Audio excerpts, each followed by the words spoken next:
नामे पाप जळे भवाब्दी बितळे शत्रू कदा ना तळे आले विघ्न टळे महाभय पळे वागीश्वरी पांगुळे नामाचा महिमा विधीसी नकळे मोक्षापदी जारुळे ऐसे नाम जपा तुम्ही बहुवळे घ्या मुक्तीचे सोहळे सर्वज्ञ श्री चक्रधर स्वामी की जय। उपस्थित सर्वांना दंडवत प्रणाम।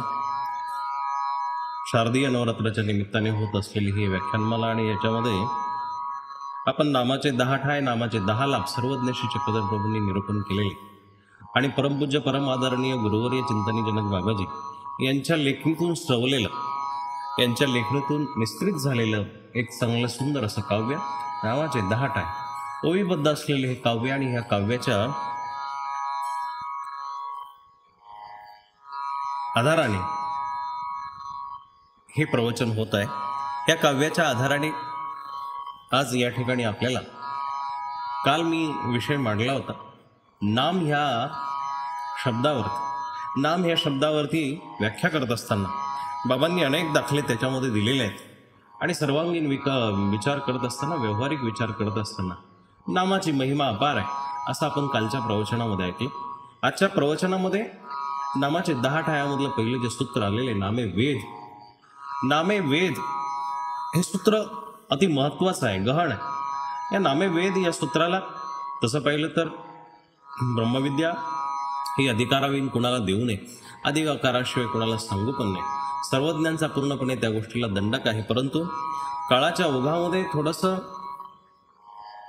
अनेक पूर्वसुरेंनी आपलं शास्त्र उघड केलेलं आहे। हे पेटारे उघडल्यानंतर सर्वसामान्यांपर्यंत पोहोचलेले आहेत। यातून फायदाही तितकाच झाला आणि नुकसानही तितकंच झालेलं आहे। फायदा असा झाला की अनेक जीव धर्माप्रती अनभिज्ञ होते, ते जाणते झाले, परंतु नुकसानही असंच झालेलं आहे की त्याच्याविषयी किंवदंती, काही लोकांचे अपभ्रम आणि बरेचसे कसं असतं की ब्रह्मविद्या ही अधिकाराशिवाय कुणाला देऊ नये, त्याचे गुह्य अर्थ सर्वज्ञांचा म्हणायचा एक अर्थ असतो, पण समोरच्या ज्या बुद्धीनुसार त्याचा तो अर्थ लावत असतो। म्हणून सर्वज्ञांनी निरूपणाचे 4 प्रकार सांगितलेले। काकू कक्षा भावार्थ प्रकरण, प्रत्येक शब्दाला सरळ सरळ अर्थ नसतो, प्रत्येक शब्दाला सांगितलेला अर्थ नसतो, प्रत्येक शब्द हा प्रसंगोचित असतो। एखादी गोष्ट सांगत असताना त्यावेळेस तत्कालीन परिस्थिती काय होती, तत्कालीन प्रसंग काय होता हे जाणून घेऊन ते अर्थ होत असतात। असो, नामे वेद ह्या प्रकारामध्ये आपल्याला आज ऐकायचं आहे की नामाने वेद कसा संचारतो। वेद म्हणजे आकर्षित होणे, वेद म्हणणे म्हणजे ओढणे, वेद म्हणजे हवे हवेसे वाटणे। कुठल्याही गोष्टीचा आपल्याला वेद होतो म्हणजे काय, आपण त्या गोष्टीपर्यंत पोहोचण्यासाठी आकर्षित झालेलं असतो, आपलं अंतःकरण चंद्रमय झालेलं असतं, आपल्या अंतःकरणातून ती गोष्ट आपल्याला हवी हवीशी वाटते आणि मग त्या कल्पना विश्वामध्ये आपण जाऊन आनंदाच्या उकळ्यांमध्ये नाचत असतो। आनंदाचे नृत्य, आनंदाचे डोही, आनंद तरंग आपल्या बुद्धीवरती, डोक्यावरती, शरीरामध्ये आनंदाचे तरंग निर्माण होतात। ही वेदाची ताकद आहे। जोही जीव ईश्वराप्रती, कुठल्याही वस्तूप्रती, बघा पापी जीव जो असतो, अधम जीव जो आहे, तो संसाराप्रती वेदत असतो। अनंत काळापासून हा प्रपंच करून सुद्धा माणसाची भूक भागलेली नाही आहे। माणसाला भूक सगळ्यात मोठी लागलेली आहे आणि ती म्हणजे सांसारिक उपभोगाची। मानसशास्त्र सांगतं की तुम्हाला जर कुठल्याही भुकेवरती जर कंट्रोल करायचं असेल तर तुम्ही आहारावरती कंट्रोल करा। पहिल्यांदा जर तुम्ही आहार जर कंट्रोल करून बघितला तर तुमच्या लक्षात येईल की आपोआप सगळ्या भुका सुद्धा कमी व्हायला लागतात आणि बाकीच्या गोष्टीवरती सुद्धा तुम्ही नियंत्रण करू शकता। म्हणून 1 वेळेस आहार घेणारा योगी असतो, 2 वेळेस आहार घेणारा भोगी असतो, 3 वेळेस आहार घेणारा रोगी असतो। ज्याने भुकेला कंट्रोल केलं तो योगित्वाकडे जात असतो। तो खाण्याचा विषय आहे, आपण तिकडे जाणार नाही, पण ज्या ज्या माणसाला ज्या ज्या वस्तू प्रिय वाटल्या ना, त्या त्या पद्धतीचे विकार त्याच्यामध्ये उत्पन्न होत असतात। मग दुःखाकडे जाण्यापूर्वी माणूस पापाकडे आकर्षित होत असतो। जो जो व्यक्ती दुष्कृत्याकडे आकर्षित झाला त्याच्या जीवनामध्ये पापाचं फळ आहे. दुष्कर्माचा जो वेध आहे त्या वेधाने माणूस दुःखाकडे जात असतो आणि मग ते दुःख अनंत काळापर्यंत त्या जीवाला भोगावं लागतं. तसंच पुण्याचं आहे. पुण्याकडे आकर्षित होणारा माणूस सुखाकडे जात असतो. आपल्याला कुणाकडे आकर्षित व्हायचं, कशाकडे आकर्षित व्हायचं, आणि याच्याही पलीकडं संसारामध्ये प्रत्येक गोष्टीचं एक आकर्षण आहे, पण ते आकर्षण तोकडं आहे. त्या आकर्षणाला लिमिट आहे, त्या आकर्षणाला मर्यादा आहे, त्या आकर्षणाला संकुचितता आहे. ते आकर्षण क्षणिक काळापुरतं असतं. जगाच्या पाठीवरती ज्या वेळेस गाडी निघाली, कुठल्याही गाडीचं मॉडेल निघालं, प्रत्येक माणसाने गाडी घेतली, वाहन घेतलं, पण 1-2 सालामध्ये तो माणूस त्या गाडीवरती, त्या वाहनावरती बोर झाला. जीवापाड प्रेम करून त्याचं स्वप्न पूर्तीला आलं होतं आणि त्यांनी ती वस्तू घेतली, पण 1-2 वर्षांनी ज्यावेळेस त्याच गाडीचं अपग्रेडेड मॉडेल निघतं, अपडेट होती ती गाडी, तेव्हा त्या माणसाला ही जुनी गाडी नकोशी वाटते. आता त्याला वाटतं की नवीन घेतलं पाहिजे. मोबाईलचं तसंच आहे, कुठल्याही गॅजेटचं घ्या, कुठल्याही वस्तूचं घ्या, आणि माणसाचंही तसंच आहे दादा. बघा, यंत्र तर अपडेट होतात म्हणून आकर्षित वाटतात. माणूसही अपडेट झाला की त्याचं आकर्षण वेगळं असतं. नॉर्मल माणसाचं कुणाला आकर्षण नाही आहे. साधारण माणूस असेल त्याचे इतके चाहते नसतात, पण एखादा भाई झाला, गुंड झाला, दादा झाला, भाऊ झाला, तर त्याच्याही एक चाहता वर्ग आहे. या जगामध्ये वेस्ट काहीच नाही आहे, टाकाऊ काहीच नाही आहे. वाईटालाही तितकेच चाहणारे आहेत आणि चांगल्यालाही तितकेच चाहणारे आहेत. बऱ्याच वेळा आपल्याला असं वाटतं वाईटच वागावं. वाईट माणसांची बघा किती प्रसिद्धी आहे, वाईट माणसांच्या जीवनामध्ये बघा किती सुख आहे, वाईट माणसाच्या जीवनामध्ये बघा आनंदी आनंद आहे. श्रावकांनो, सज्जनो, एक गोष्ट लक्षात घ्या, वाईटाच्या जीवनाचा जरी हा उत्तुंग काळ तुम्हाला दिसत असेल, पण तो तोकडा आहे.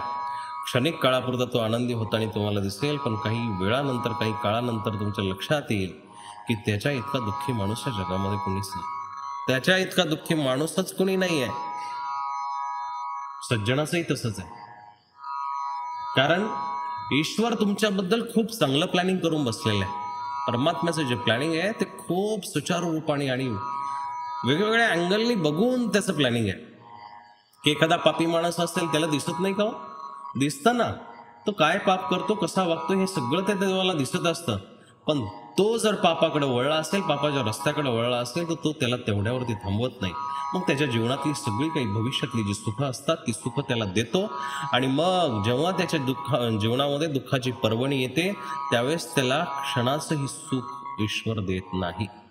पापी माणसाच्या जीवनाचा हा सिद्धांत. याच्या उलट पुण्यात्माच्या जीवनाचा सिद्धांत असा आहे, पुण्यवान माणूस जेव्हा ईश्वराला दिसतं की हा पुण्य करतोय, परमात्मा मग त्याच्या जीवनातलं भविष्यातलं जेवढं पाप असतं ते सगळं प्रस्तुत काळामध्ये आणून देतो. आणि बाबा, हे भोग, जेव्हा तू हे पुण्याचा साठा गाठोडं घेऊन पुढं जाशील आणि जेव्हा तुझा पुण्यकाळ उदयाला येईल त्यावेळेस तुझ्या जीवनामध्ये तसूभरही दुःख असायला हवे नाही. त्यावेळेस तुझ्या जीवनात थोडं सुद्धा दुःख नसावं. परमेश्वराची जी प्लॅनिंग आहे, त्याचं जे क्रिएशन आहे ते खूप सटीक आणि बारीक आहे. म्हणून ईश्वराच्या न्यायाबद्दल कधीही आक्षेप आणि संदेह उत्पन्न करू नका. देवाने जे तुम्हाला दिलंय ते सगळं चांगल्यासाठी दिलंय, विचार करून दिलंय, तुमच्या कर्मानुसार दिलंय, तुमच्यासाठी दिलंय, तुमच्या भल्यासाठी दिलंय. तुम्ही याच्यामध्ये संधी आणणारे कोण आहे हो?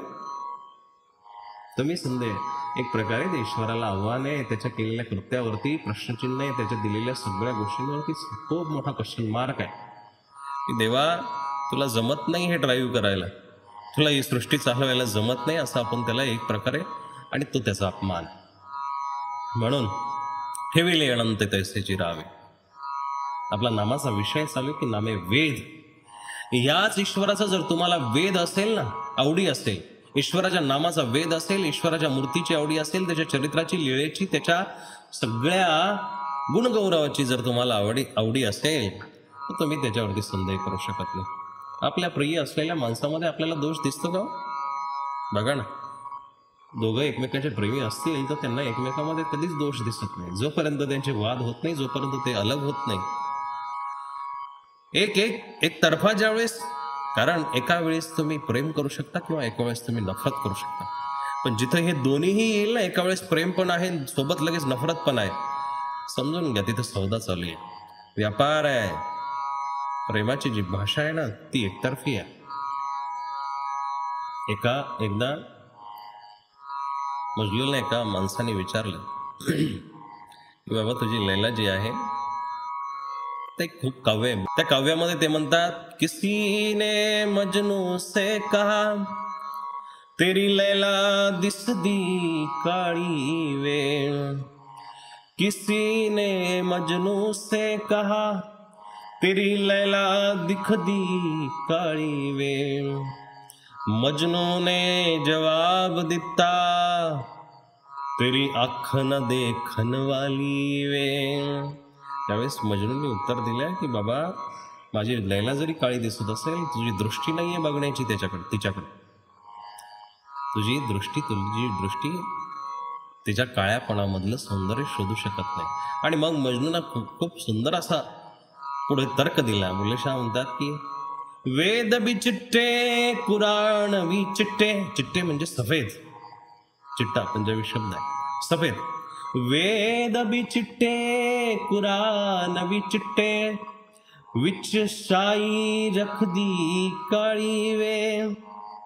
त्याच्यामध्ये लिहिणारी जी शाई आहे, वेदामध्ये वेद सफेद आहे, वेदाची कागद सफेद आहे, कुराणाची कागद सफेद आहे, पण त्याच्यामध्ये जी शाई आहे ती काळी आहे. गुलाम फरीद जिथे अखा लडिया क्या गोरी क्या काळी वे. क्या गोरी क्या काळी वे.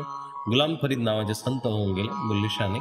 गुलाम फरीद, त्या गुलाम फरीदने म्हटलेलं आहे की जिथे अख्खा लढिया, ज्या ठिकाणी माझे डोळे भिडले, मला प्रेमाचा संचार झाला, तिथं काय समोरचा काळा आहे किंवा काय गोरा आहे. बघा, कुत्र चावतं ना हो माणसाला, परंतु तरीही माणूस कुत्र्यावरती प्रेम करतो. माणसाच्या स्नेहाने, माणसाच्या प्रेमाने त्या कुत्र्यातला हिंस्र भाव निघून जाऊन ते कुत्र आपल्या जवळ लढीवाळाने राहत असतं. विदेशामध्ये सिंहाला, वाघाला पाळणारी ही माणसं आहे. तुम्ही कुठल्या गोष्टींना, कुठल्या व्यक्तीपर्यंत, कुठल्या गोष्टीपर्यंत वेधता हे महत्वाचं आहे. स्वार्थी माणसाचा एखाद्या धनिकाजवळ जर वेध असेल तर तो स्वार्थाचाच असणार आहे. निर्मळ मनाच्या माणसाचा तुमच्या जवळ असलेला वेध हा स्नेहाचा असणार आहे. तुम्हाला लक्षात आलं पाहिजे. एखादी नदीला नाला मिळायला येत असेल, नदीला एखादा नाला येऊन मिळत असेल, म्हणून नदीचं त्याच्याप्रती प्रेम आहे का हो, किंवा नाल्याचं तिच्याप्रती प्रेम आहे? नाही ना दादा, तर नदीला दूषित करण्यासाठी येत असतं. पण छोटासा डोंगरावरून एखादा झरा जर नदीकडे येत असेल, तो भलेही किती लोकांनी अडवला, परंतु तो नदीला स्वच्छच ठेवणार आहे. नदीप्रती असलेलं त्याचं प्रेम निर्मळ असणार आहे. तुमच्या जवळ असलेली माणसं तपासा. तुमच्या जवळपास फिरणारी जी माणसं आहे ना, ती कुठल्या प्रकारे तुमच्याकडे वेधित झालेली आहेत हे नक्कीच तपासलं पाहिजे. आपल्याला वेद ह्या शब्दावरती ऐकायचंय. हे ब्रह्मविद्याशास्त्रामध्ये जास्त घुसणार नाही, परंतु बाह्य अंगाने तुम्हाला वेद समजावून सांगणार आहे. आणि तो वेद नामाने उत्पन्न होत असतो. जो रुक्मिणीला श्रीकृष्णाचं चरित्र ऐकून झाला ना दादा, श्रीकृष्णाचं चरित्र ऐकलं, एवढा वीर, अग्रज, अग्रमान्य, सगळ्यांचा चाहता, गोपिकांना वेद लावणारा, ग्वाया वासरांना वेद लावणारा, व्रजभूमीच्या कणाकणांना वेधणारा, व्रजभूमीमध्ये स्वतःच्या मदमस्तीमध्ये नाचणारा असा श्रीकृष्ण परमात्मा द्वारकेमध्ये स्वराज्य करत आहे. द्वारकेमध्ये सुद्धा अनेक लोकांना त्यांनी सुचारू रूपाने आपला वेद लावलेला आहे, वेड लावलेला आहे. आणि एवढा मोठा झालेला माणूस सुद्धा लहान बाळकासारखा सगळ्यांना प्रिय कसा असू शकतो, ही ज्यावेळेस कृष्णकथा द्रौपदीनं ऐकली, ती द्रौपदी अमरावतीला वेधली ना. नामे वेद. ईश्वराचं चरित्र ऐकल्यानंतर तुमचं अंतःकरण चंद्रमय झालं पाहिजे, तरच खऱ्या अर्थानं तुम्ही ते ऐकता आहात, तरच खऱ्या अर्थानं तुमच्यामधली भावना प्रधान आहे, तरच तुमच्यामध्ये भाव आहे, तरच तुमच्यामध्ये सत्वता आहे, ममत्व आहे, ईश्वराबद्दलची चाहत आहे, प्रेम आहे, आवडी आहे. आवडी ना आवडी संचरते ना दादा. एक घासाची भाजी चांगली झाली की आपल्याला थोडी आणखी घ्यावी वाटते. लहान मुलांनी आपल्याला एखादी चांगली गोष्ट केली की आपण त्याच्याबद्दलची आवडी दाखवतो ना. हे निर्व्याज असलेलं स्नेह, निर्हेतुक असलेलं स्नेह, निष्पाप असलेलं स्नेह आपल्याला आकर्षित करतं. ईश्वराचा हा बालकत्वाचा गुण आहे. ईश्वराच्या ठिकाणी सुद्धा आपल्याला बाळकासारखं प्रेम करता आलं पाहिजे. ऐका, धर्म हे तुमचं एक प्रकारे बाळ आहे. धर्माचा हात धरून तुम्ही चालत असाल तर तो हात सोडा. धर्माचा हात सोडा आणि धर्माचा हात तुम्ही धरा. धर्माचं बोट जर तुमच्या हातामध्ये असेल ना, तर तुमच्या जीवनात कधीही अधर्म येणार नाही. नामाने वेद उत्पन्न होतो, तो वेद तुमच्या जीवनामध्ये आला पाहिजे. आणि वेद खऱ्या अर्थानं ते ईश्वर धर्माचा दरवाजा आहे, ईश्वरापर्यंत जाण्याचा दरवाजा आहे. आवडीच नसेल जितके मर्जी. आताच्या इंटरनेटच्या युगामध्ये खूप शास्त्र ऐकणारे झाले, शास्त्र अभ्यास करणारेही झाले. तुमच्या अवतीभोवती भरपूर माणसं शास्त्र ऐकणारी असतील, अभ्यास करणारी असतील. खूप शास्त्राची आवडी आहे, पण ही शब्दाची आवडी आहे. जोपर्यंत तुम्ही ईश्वराला समर्पित होत नाही तोपर्यंत तुम्ही कितीही पुस्तक वाचले, कितीही पुस्तकं पाठ केले आणि कितीही भेदाभेद पाठ करत राहिले, याने परमात्मा मिळणार नाही. पोथी पडपड जगमवा पंडित भयानक होय. हे पोथी वाचणं प्रत्येकाला जमू शकतं, हा बुद्धीचा भाग आहे. दादा, ईश्वर हा बुद्धीचा नाही आहे, ईश्वर हा मनाचा भाव. म्हणून तो गीतेमध्ये सुंदर पद्धतीनं सांगतो ना, यज्ञाने मिळत नाही, तपाने मिळत नाही, व्रताने मिळत नाही, दानेन चेज्जया, दानाने सुद्धा मिळत नाही. मग मिळतो कसा हो? तो भक्तीने मिळतो, तो भावाने मिळतो. वेदाने आपल्याला ज्ञानाचा दरवाजा उघडता आला पाहिजे. वेदाने आपल्याला परमात्म्याच्या पर्यंत जाण्यासाठी आपली आवडी वाढवली पाहिजे. ती वेदाने निर्माण होते. म्हणून ईश्वराप्रती विधीत व्हा. संसारापर्यंत जर तुम्ही वेद आपला ठेवला तर हा संसार तुमच्या जीवनामध्ये पुढच्या पायऱ्या कधीच दाखवणार नाही. संसाराचं आकर्षण बोटं फिरवल्यासारखं आहे. संसार हा तात्पुरता असतो. इथल्या वस्तू वेगळ्या आहेत. इथलं जे आकर्षण आहे टेम्पररी आहे. इथल्या व्यक्तीप्रती तुम्ही सौंदर्याने जर आकर्षित होत असाल तर ते सौंदर्य कधी ना कधीतरी परिवर्तित होणार आहे. ते सौंदर्य कधी ना कधीतरी डागाळणार आहे. ते सौंदर्याला कधी ना कधीतरी कालिमा पोहोचणार आहे. पण ईश्वराच्या भक्तीमध्ये जर तुम्ही वेधले गेले असाल ना, तर ते दिवस रात्र वाढत असतं. दिने दिने प्रतिमानम वर्धनते. ही भक्तीचं लक्षण आहे. दिवसा दिवसा गणित, क्षणा गणित आवडी संचरते. आवडी इतकी संचरली पाहिजे, ज्या पद्धतीनं रुक्मिणीला आवडी संचरली की एक क्षण सुद्धा भगवान कृष्णाशिवाय ती राहू शकत नव्हती. अशी आवडी आपल्याला संचरली पाहिजे.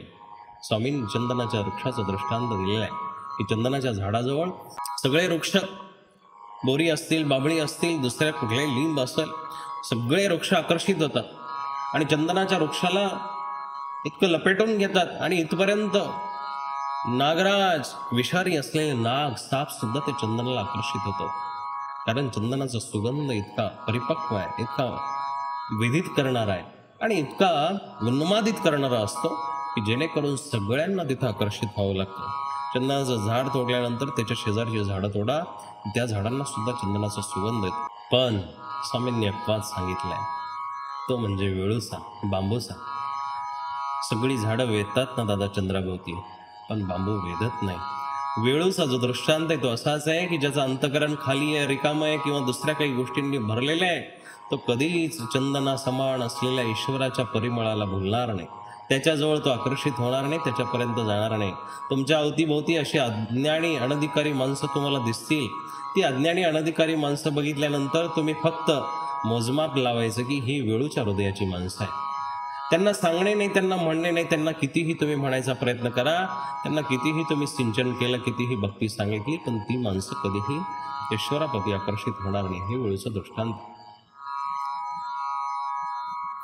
संसारामध्ये अशी माणसं आहेत. आपलं अंतकरण असं नसावं. आपल्या अंतकरणामध्ये त्या ईश्वर धर्माचा ओलावा असणं गरजेचं. मग बघा, संसारामध्ये तुम्ही ऐकताय ना सर्व, संसारामध्ये ज्याची जी आवडी आहे त्याला ती गोष्ट भेटत असते.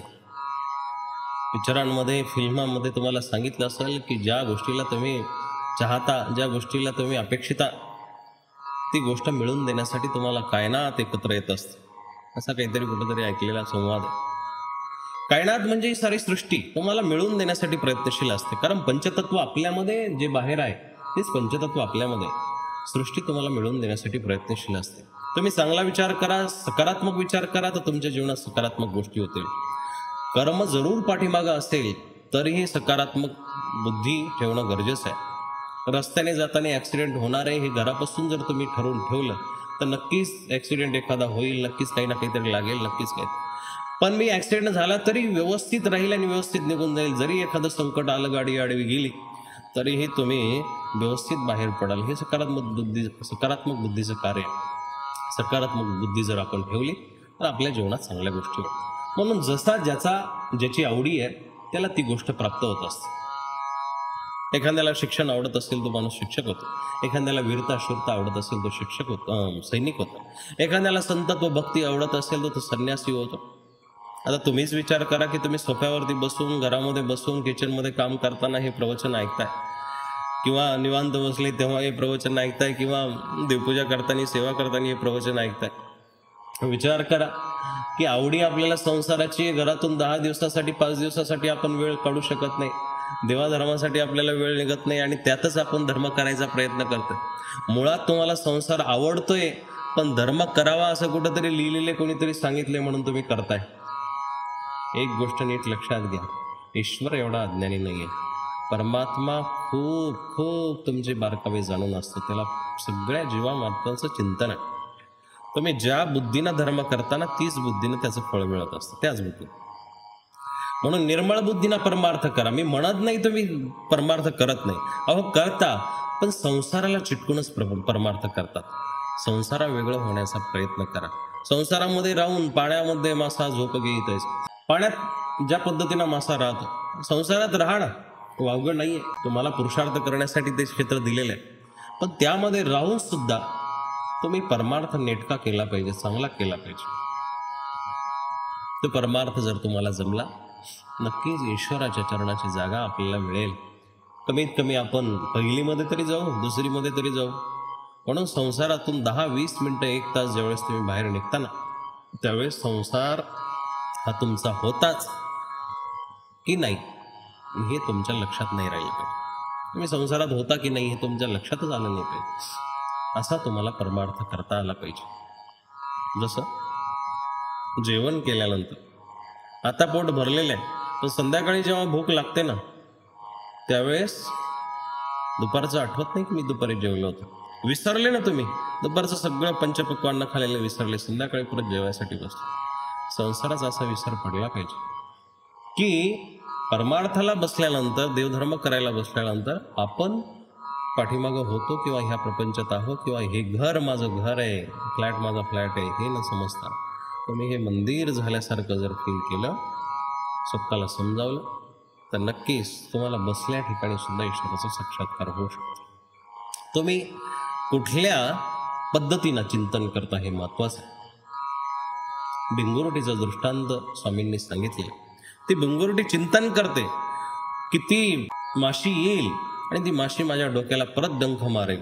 असं 23 दिवस तिचं चिंतन असतं, आणि 23व्या दिवशी त्या भिंगुरुटीलाच पंख फुटतात, ती माशीसारखी होऊन जात असते. तुम्हाला ईश्वर समान होण्यासाठी त्याचं सदोदित चिंतन ठेवणं गरजेचं आहे. तुम्ही काय होता, तुम्ही काय बघता, याच्यावरती तुमचं होणं आहे. तुम्ही जर संन्यस्त भावनेनं जर संसारामध्ये राहिले, तर भलेही संन्यास म्हणजे वेगळं निघायची भावना नाही आहे. संन्यास म्हणजे समन्यास. तुम्हाला ते समान ठेवता आलं पाहिजे.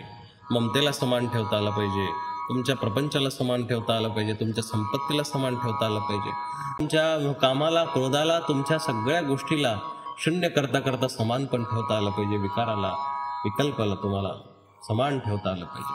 विकल्पाचा नाश सांगितलाय, विकाराचा नाश सांगितलाय, पण बाकीच्या गोष्टी तुम्ही समान करायला शिका. समानतेमध्ये भगवद्गीता 12व्या अध्यायामध्ये सांगते की तुल्य निंदा स्तुतिर्मणी. तुम्हाला निंदास्तुती समान ठेवता आली पाहिजे. राग द्वेष तुम्हाला समान ठेवता आला पाहिजे. असो, म्हणून तुमची आवड कुठल्या वस्तूप्रती आहे त्याच्यावरून तुमचं पुढचं जीवन आहे, भविष्य ठरलेलं आहे. माणसाला जी गोष्ट आवडते माणूस तसे लहानपणापासूनच बाळकाला आपण एखाद्या, मला तुला काय व्हायचं रे, त्यावेळेस ते बालक सांगते मला डॉक्टर व्हायचं, इंजिनियर व्हायचं. तशा पद्धतीनं त्याची वाटचाल होते ना. म्हणून जीवनामध्ये तुम्ही एक संकल्प घ्या की मला ईश्वराचा भक्त व्हायचं, की देवा मला तुझं व्हायचंय, देव माझा मी देवाचा, मला तुझं व्हायचंय ना. तुझं व्हायचं म्हटल्यानंतर तो आपल्या आपण आपला होईल, आपल्या आपण आपला होईल. म्हणून आपल्या इंद्रियांना चुकीचे आहार देणं टाळा. डोळ्यांना आपण जे दाखवू डोळे त्याच पद्धतीनं वेधणार आहे. कानांना आपण जे ऐकू त्याच पद्धतीनं कान वेधणार आहेत. डोळ्यांना चुकीचं दाखवलं की डोळे त्याच पद्धतीनं उत्तान चित्र पाहतील. कानाला चुकीचे गाणे चुकीच्या काही गोष्टी ऐकू घातल्या, निंदा चुगली ऐकू घातली, कानही तिकडे वेधतील. पायांना आपण चुकीचं जर वळण लावलं तर पायही चुकीच्या ठिकाणी जातील. म्हणून चुकीचा वेध जीवनामध्ये नको आहे. विपरीत वेध, चुकीचा वेध, उलटा वेध आपल्या जीवनामध्ये नसावा. सुलटा वेध असावा, चांगल्याचा वेध असावा, चांगल्याची आवडी असावी, चांगल्या सुकर्माची आवडी असावी, सुकर्माचा वेध असावा. चुकीचा आहार घेऊ नये, चुकीचं विहरण करू नये. चुकीची गोष्ट केल्यामुळं, चुकीचा आहार गेल्यामुळं आरोग्य बिघडतं ना. म्हणून चुकीच्या आहाराकडे वळूच नाही. कोणी मांसाहार करत असेल, कोणी मद्यप्राशन करत असेल, कोणी बाहेरचं फास्ट फूड खात असेल, कोणी उड्यावरचं खात असेल तर सांभाळा स्वतःला. आज हा जिभेचा चोचले पुरवणारा आहार तुम्हाला चांगला वाटेल, पण भविष्यामध्ये जेव्हा व्याधी होतील ना तेव्हा अन्न खायला जागा सुद्धा राहणार नाही. म्हणून आहार चांगला घ्या. चुकीच्या आहाराकडे भगवद्गीतेच्या कधी प्रसंग आला तर भगवद्गीतेमध्ये आलेले आहाराचे वैशिष्ट्य मी तुम्हाला सांगेन. सात्विक आहार कसा असतो, राजस आहार कसा असतो. आज वेदावरती आपल्याला ऐकायचं. हा वेद चांगल्या प्रकाराने गोपींमध्ये संचरला होता, म्हणून त्या कृष्णाला आकर्षित झाल्या होत्या. कृष्णाकडं जलचर सुद्धा आकर्षित होते. झाडं, पशु, पक्षी, गाय, वास्त्र सगळे आकर्षित व्हायचे. त्या पद्धतीनं गोपी सुद्धा, सगळ्या गोपी गोप. अरे स्त्रिया आकर्षीला विपरीत आकर्षण ठीक आहे, पण सम आकर्षण सुद्धा होतं. गोपांना सुद्धा कृष्णाचं आकर्षण होतं. म्हणून हा वेद तुमच्या अंतःकरणामध्ये निर्माण करा. आज हे ईश्वरा कमीत कमी आम्हाला विशेषाची सेवा दिलेली आहे. उद्या हेच विशेष तुझ्या चरणामध्ये परिवर्तित व्हावे आणि तुझ्या चरणाचे दास होऊन आम्ही तुझ्या चरणाजवळ सेवा करणारे व्हावे. हा वेद तुमच्या अंतःकरणामध्ये निर्माण झाला पाहिजे. गुरुसेवा, मार्गसेवा ही सेवा करता करता ईश्वर सेवा तुमच्या भाग्यामध्ये यावी अशी प्रार्थना तुम्ही परमात्म्याला केली पाहिजे. स्वामींनी आपल्या चरित्रामध्ये राही हा ब्राह्मण जो वेधला त्याची लीळा आलेली आहे. तो ब्राह्मणही स्वामींना उघड्या अंगाला बघून वेधला होता. लक्ष्मी शेषनारायणाला वेधली होती. अनेक असे वेदाची उदाहरणं आहेत. द्वारकेमध्ये अनेक माणसं वेधलेली होती. कृष्णाचं चरित्र ऐकून सुदामा वेदित होऊन आला होता. वेदाचीच कार्य आहे. एखाद्या माणसाची कीर्ती ऐकल्यानंतर माणूस वेधतो, पण काही माणसांना सवय असते, कीर्ती ऐकतात परंतु तरीही वेदत नाही. ती सवय अशी असते की कितीही चांगलं असलं तरीही त्याला नाव ठेवायचं, तरी त्याला वाईट म्हणायचं, तरी त्याच्यामध्ये काय, त्याच्यामध्ये काहीच नाही असं पण म्हणतात काही माणसं. नाही, तुमची जर दृष्टी चांगली असेल तर त्या दृष्टीनं तुम्हाला हे जग सुद्धा सुंदर दिसणार आहे, सृष्टी चांगली दिसणार आहे. अज्ञानी माणसं संसाराकडे वेधतात, ज्ञानयुक्त असलेली माणसं परमात्म्याकडे वेधतात. अज्ञानाने संसाराकडे वेध जर निर्माण केला, अज्ञानी माणूस जर संसाराला आकर्षित झाला तर तो अधगतीला पावतो आणि अनित्य ह्या संसारामधून तो नित्य नरकाकडे जात असतो. सुरुवातीला कोणालाही प्रपंच आवडत नाही, पण नंतर ते आवडून टाकतात. म्हणून तो वेध तुमचा कुठल्या रस्त्याला जात आहे हे बघितलं पाहिजे. काही माणसं देवतांकडे वेधतात, कारण इथं खूप गर्दी आहे, तिथं खूप गर्दी आहे. अज्ञानीपणाने चालू आहे भरपूर काही. अज्ञानीपणा देवतांकडे आकर्षित होणारी काही माणसं आहे. आणि देवतांकडे तुम्ही आकर्षित होत असाल तर लक्षात घ्या, त्या देवता तुम्हाला ह्या कर्मबंधनापासून कधीही सोडू शकत नाही. जसं पितळाला तुम्ही सोनं समजलं, पण ते ज्यावेळेस उजेडामध्ये तुम्ही जाणत्या माणसाला दाखवाल तर पितळच आहे. पितळ उघडं पडणारच आहे, ते कधीही सोनं होऊ शकत नाही. म्हणून आपल्या जीवनामध्ये, आपल्या अंतःकरणामध्ये अनंताचा, आनंददायकाचा, आनंद घणाचा, परमात्म्याचा जो अनिमित्त बंधू आहे, निर्वैर सर्वभूतेषु वागणारा जो परमात्मा आहे, माता धाता पितामह आहे, जगाचा पोशिंदा आहे, पाळताय, पोचताय, त्याच्याकडे आकर्षित व्हा ना बाबा. जर आकर्षित व्हायचंच आहे, नित्यपती जो परमात्मा आहे त्याच्याप्रती आकर्षित झालं पाहिजे. माईम भट्ट सुद्धा सर्वज्ञांच्या नावाने कसे वेधले होते. श्री नागदेवाचार्य सुद्धा जेवढी जेवढी भक्त जनता झालेली आहे, सर्वज्ञ श्री चक्रधर प्रभूंच्या काळामधली असेल किंवा गोपालकृष्ण महाराजांच्या काळामध्ये असेल, श्री दत्तात्रय प्रभूंच्या काळामध्ये असेल, जेवढी जेवढी सन्निधानाची माणसं आहे. आणि बघा, ईश्वर नामाचा वेद किती प्रबळ असतो की आज हजारो वर्षे अवतारांना होऊन गेली तरी त्यांचं आकर्षण संपत नाही, तरी त्यांच्याप्रती माणूस वेदतो. हा वेद आपल्या जीवनामध्ये सगळा निर्माण झाला पाहिजे.